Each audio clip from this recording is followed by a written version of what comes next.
তো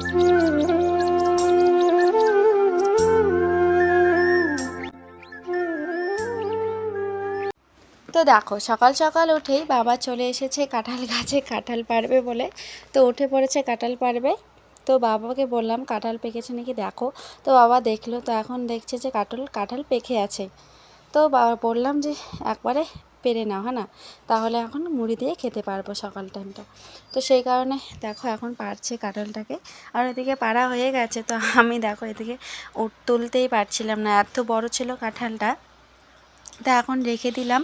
রেখে দেওয়ার পর এখন আস্তে আস্তে দেখে উঠোনটাকে ছাদ দিয়ে নেব। তো ছাদ দেওয়ার আগে ঘরে বিছানা তুললাম, সব কিছু গুছিয়ে নিলাম। নেওয়ার পর কিন্তু উঠোনগুলোকে আমি ছাদ দিতে লেগে পড়েছি। তো বাড়িতে উঠোন ঝাঁট দিয়েছি, এখন এসেছি খোলান বাড়িতে। তো আমার কথাগুলো হয়তো একটু খোলটাখুলটি হচ্ছে, তো একটু মানিয়ে নিয়ে দেখে নিও। তো যাই হোক, এখন আস্তে আস্তে করে বাইরে বাড়িটা আর কি ছেড়ে নিচ্ছি, ছাদ দিয়ে নিচ্ছি। আর বাবা যে মইটা আনছিল সেটা আর কি দিতে গেল, মানুষের আনছিল, আমার তো নেই। তো সেই কারণে মানুষের এনে এখন পেরে নিল আর এখন দিয়ে আসবে। তো দেখো ওইদিকে ঠাকুর ঘরের সামনটা আমি ভালো করে দেখো ছাদ দিয়ে নিলাম। আর ওইদিকে কিন্তু ঘাস হয়েছে প্রচুর, তো ঘাসগুলোকে ছুলাবো আর কি, পরিষ্কার করব। কিন্তু কখন সময় পাচ্ছি না জানো, ছেলে মেয়েকে ধরে থাকতে থাকতেই সময়টা চলে যাচ্ছে। কখনকার সময় কোন দিকে চলে যায় কিছুই বুঝতে পারি না। সকাল হওয়া মানে রাত্রি হওয়া, রাত কখন হবে কিছুই বুঝতে পারবো না। তো যাই হোক, ওইদিকে ঘরগুলো বারান্দাটা ছাদ দিলাম, উঠোন ছাদ দিলাম, দেওয়ার পর চলে এসেছি আমি বাইরে জামা কাপড়গুলো শুকোতে দিব। তখন আস্তে আস্তে করে একটা একটা করে শুকোতে দিচ্ছি। দেখো এই জামা কাপড়গুলো ধুয়ে নিয়েছি। সকাল সকাল যদি জামা কাপড়গুলো না ধুই তাহলে কিন্তু বেলা হলে কলে পারে অনেকটা রৌদ্র ওঠে, আর রৌদ্রের মধ্যে কাপড় জামা ধুতে কিন্তু একদম ভালো লাগে না। তো আমার তো একদমই ভালো লাগে না। তোমাদের কি মনে হয় কমেন্ট করে বলবে। তো দেখো শাড়িটা ধুয়ে দিলাম, কালকে পরে গেছিলাম ডাক্তারের কাছে। তো চলে এসেছি বিকেলে, আর কিন্তু ধোয়া হয়নি। আর ডাক্তারের কাছে গেছিলাম, মোবাইলটা রেখে গেছিলাম, সেই কারণে তোমাদের সাথে কোনো ভিডিও ক্লিপ শেয়ার করলাম না। তো গেছিলাম, ছেলে মেয়ের হাতে কেমন গরমে যে খাবারগুলো হয় না, গরমের যে খোসা ওঠে, কেমন জানি চুলকানি হয়, সেগুলোই উঠেছে। তো হোমিওপ্যাথি ওষুধ আনার পর কালকে লাগিয়ে দিয়েছি, আজকে কিন্তু একটু কমছে। সত্যি হোমিও যদি তোমাদের কিছু খাওয়াটা হয় তাহলে কিন্তু হোমিওপ্যাথি ওষুধটা খাবা, তাহলে কিন্তু তাড়াতাড়ি সুখ হবে আর ভিতর থেকেই মরে যাবে। তো যাই হোক, ওইদিকে দেখো আমি এইদিকে না কাপড় আর নাইটিটাকে শুকাতে দিয়ে ওইদিকে ছোটো ছোটো জামা কাপড়গুলো যেগুলো আমার বেশি দরকার সেগুলো আর কি ওইখানে বাসের টারটাতে দিয়ে দিলাম, কারণ ওইখানে বেশি রৌদ্র পায় আর তাড়াতাড়ি শুকিয়ে যায়। আর সকাল থেকে সমস্ত কাজ করতে করতে নাজেহাল অবস্থা হয়ে গেল আমার আজকে। তো দেখো এখন চলে আসলাম উঠোন ছাদ দিয়ে জামা কাপড়গুলো শুকোতে দিয়ে এখন চলে এসেছি আমি লেপা মোছা করতে। আর দুদিন থেকে লেপা মোছা করি না। আর দেখো ঘরের বাড়ির অবস্থা দেখো কেমন নীলি ধরা হয়ে গেছে। আমাদের বারান্দাগুলো এমন হয়, যদি তুমি দুদিন না মোছো লেপা মোছা না করো তাহলে কিন্তু খুব তাড়াতাড়ি নীলি ধরে যায়। জানি না কেন, কিন্তু কারো আছে এক সপ্তাহ যদি লেপা মোছা না করা হয় তবু কিন্তু নীলি ধরে না। আর আমাদের বারান্দাটা এত তাড়াতাড়ি নীলি ধরে, আর এমন নীলি ভাসে বলার মতো না। আর একটু যদি বৃষ্টি হয় তাহলে কিন্তু কেমন জানি একটা হয়ে যায়।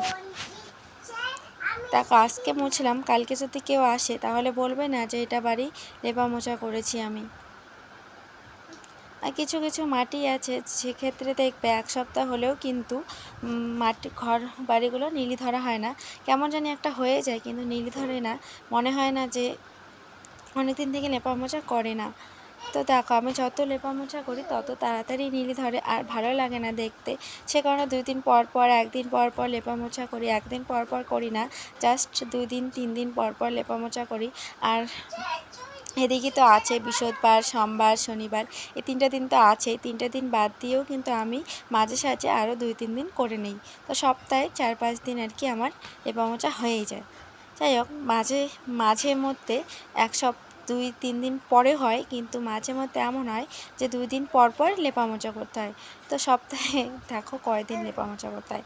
যাই হোক, ওদিকে লেপা মোচা সেরে চলে এসেছি আমি পুজোর ফুল তুলতে পাশের বাড়িতে। আর ফুলগুলো দেখো অনেকগুলো ফুল ফুটেছে আর এত সুন্দর লাগছে দেখতে। আমাকে তো তুলতে ইচ্ছে করছিল না, তবু না তুলে থাকতে পারলাম না। তো পুজো তো দিতে হবে বলো। আর আমাদের বাড়িতে আজকে শুধু 2টো জবা ফুল ফুটেছে, তো 2টো দিয়ে পুজো করতে পারতাম, না পারতাম না। শুধু কালী ঠাকুর, মা মনসাকে আর দিয়ে দিতাম, আর লক্ষ্মী ঠাকুরকে, তাহলেই হতো। আর এগুলোকে এদিকে সাদা ফুল দিতাম। তো ভাবলাম একটু ফুল ভালো করে অনেকগুলো ফুল তুলি, তাহলে মনটা আর কি ভালো থাকবে পুজো দিতে। তো দেখো এদিকে আমি অনেকগুলো ফুল তুলে আনলাম আর এখন আস্তে আস্তে করে পুজোগুলোকে দিয়ে দিচ্ছে। আর ঘটের মধ্যে জবা, লাল জবা, সাদা জবা দেওয়ার পর দেখো কত সুন্দর লাগছে দেখতে, সত্যি খুব সুন্দর লাগছে। আর তোমাদের কেমন লাগে অনেকগুলো ফুল থাকলে পুজো দিতে? আমার তো বেশ ভালোই লাগে। এদিকে আস্তে আস্তে করে পুজো দিচ্ছে আর মেয়ে আমার পিছনে দাঁড়িয়ে আছে যে ও প্রসাদ খাবে কখন, প্রসাদ খাবে কখন, এই করে আমার মাথাটা খেয়ে নিচ্ছে ওইখানে। তো আমি তাড়াতাড়ি করে পুজো দিচ্ছি একটু একটু করে, আর আমার মেয়ে ওইদিকে প্রসাদ খাবো বলে বায়না করছে। তো যাই হোক, এখন আমি বাতিটা ঘুরিয়ে নেব, তাহলেই আমার পুজো দেওয়া শেষ। তো এখন যাবো বাইরে পুজো দিতে। তো ঘরেই তো পুজো দেওয়া হয়ে গেল, এখন চলে যাবো বাইরে। আর বাইরে গেলাম, বাইরেও আমার পেছন চলে গেল। তো এদিকে তুলসী মন্দিরে আসলাম পুজো দিতে। তো একটু একটু করে সবাইকে পুজো দিয়ে নিচ্ছে। আর অনেকক্ষণ লাগে পুজো দিতে, যেহেতু 1-2টো ঠাকুর হতো তবু ভালো হতো। অনেকগুলো জানো, 13-14টা ঠাকুরকে পুজো দিতে হয়। 14টা ঠাকুরকে পুজো দিতে অনেকটা সময় লেগে যায়।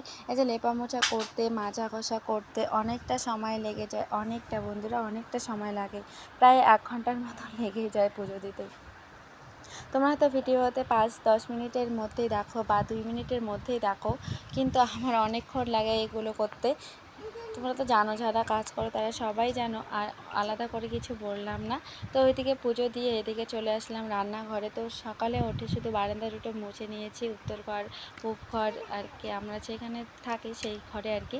তো এখন চলে এসেছি রান্নাঘরে। তো সকালে রান্নাঘর লেপা মোছা করা হয়নি, কারণ সকালবেলা মা রান্না করছিল, সেই কারণে আমি লেপা মোছা করিনি রান্নাঘরটা। তো এখন দেখো খাওয়া দাওয়া করে চলে এসেছি লেপা মোছা করতে। তো খাওয়া দাওয়ার পর লেপা মোছা করছি এখন। আর সকাল টাইমটা অনেক ব্যস্ততার মধ্যে দিয়ে যায়, তো সেই কারণে দেখো সকাল টাইমটা অনেক কিন্তু তাড়াতাড়ি করে কাজ করতে হয়। আর সকাল সকাল যদি তুমি কাজটা করো না, তবে দেখবে মনটা অনেক ভালো থাকে, সারাদিন ফ্রেশ থাকে। তো যদি তুমি কাজটা না করো যে আমি এটা করব, এখন না করি পরে করব, তো ওইভাবে করলে কিন্তু মনটাও ভালো থাকে না, মনে একটা শান্তিও আসে না। আর কাজ সম্পূর্ণ করে যদি তুমি একটু বসে থাকো, তাহলে কিন্তু বেশ ভালো লাগে, মনটাতে আলাদাই একটা শান্তি আসে। তো লেপা মোছার পর দেখো কত সুন্দর লাগছে দেখতে, খুব সুন্দর লাগছে, মনে হয় আমি রান্নাঘরে বসে থাকি সারাদিন। তো যাই হোক, ঘরটাকে মুছে চলে আসলাম বারান্দায়। তো বারান্দাটাও লেপিনি, ভাবছিলাম যে এখন বারান্দা লেপবো, পরে আবার নতুন করে ঘরটাকে মুছবো, সে কারণে বারান্দাটা রেখে দিয়েছি।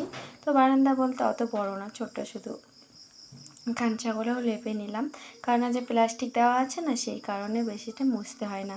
আর প্লাস্টিকটা দেওয়ার কারণ ছিল যে বৃষ্টির জলে ধুয়ে নিয়ে যাচ্ছে সব মাটি। তো দেখলেই তোমরা খাল খাল হয়ে আছে একটু একটু, অনেকটাই মাটি ছিল, এই যে বৃষ্টিতে সব কিছু ধুয়ে নিয়ে গেছে।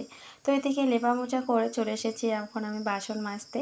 তো সকালে বাসনগুলো ছিল আর কি, এঁটো বাসনগুলো খাওয়া দাওয়ার পর মাজা হয়নি, মাজার আর কি সময় পাইনি।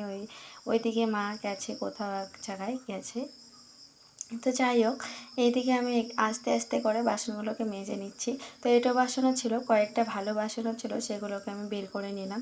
যেহেতু লেপা মোছা করার পর যদি ফ্রেশ না দেখি রান্নাঘরটা, তাহলে কিন্তু ভালো লাগে না, সেই কারণে সমস্ত বাসনগুলোকে বের করে নিয়েছি। যেগুলো আর কি কেমন জানি হয়ে গেছে না, তেল তেল হয়ে গেছে, দেখবে রান্নাঘরে যদি বেশি দিন থাকে বাসন কাজ করা না হয় বাসন দিয়ে, তাহলে কিন্তু বাসন কীরকম হয়ে যায়, সেই কারণে ওগুলো আমি বের করে নিয়েছি। তো ওগুলো বাসনগুলো মেজে এখন আমি কয়েকটা জামা কাপড় ভিজিয়ে রেখেছি, তো সেগুলো এখন আমি একটু ধুয়ে দিচ্ছি। আর মোটরটা জানি না কবে ঠিক করব, আর মোটরটা ঠিক করতে না পেরে অনেকটাই কষ্ট হচ্ছে। ওইদিকে তোমাদের দাদাভাইয়ের গাড়িটাও আমি ধুতে পারছি না, আর খলে পারে যদি গাড়িটা আনা যেত, তবুও কিন্তু আমি জল আর কি কল দিয়েই মোটর ছাড়াই ধুয়ে নিতাম। তো তো যাই হোক একটু একটু করে জল নিয়ে গিয়ে বুঝি এখন ধুতে হবে, তাছাড়া কোনো উপায় নেই আর কি গাড়িটা ধোয়ার। তো কবে মোটর ঠিক করবো আর কবে যে গাড়িটা ধোবো সেটা আমি বলতে পারছি না এই মুহূর্তে। তো গাড়িটা ওইদিকে মাটি আছে, তো জং ধরে যাবে জানো তো, মায়াও লাগছে দেখতে আবার কষ্টও লাগছে ধুতে। তো কষ্টের ফল বিফলে যায় না, সেটা সবাই জানো। তো সেই কারণে আমি ভাবছিলাম ধুয়ে নেব। তো আজকে না পারি কালকে না পারি পরশু দিন আর কি ধোবো। যাই হোক কল শেষেই আর কি ধুয়ে দেবো। তো এখন আমি জামাকাপড় ধোয়া শেষ, কয়েকটা শুধু আছে, তো সেগুলোকে ধুয়ে নিলাম।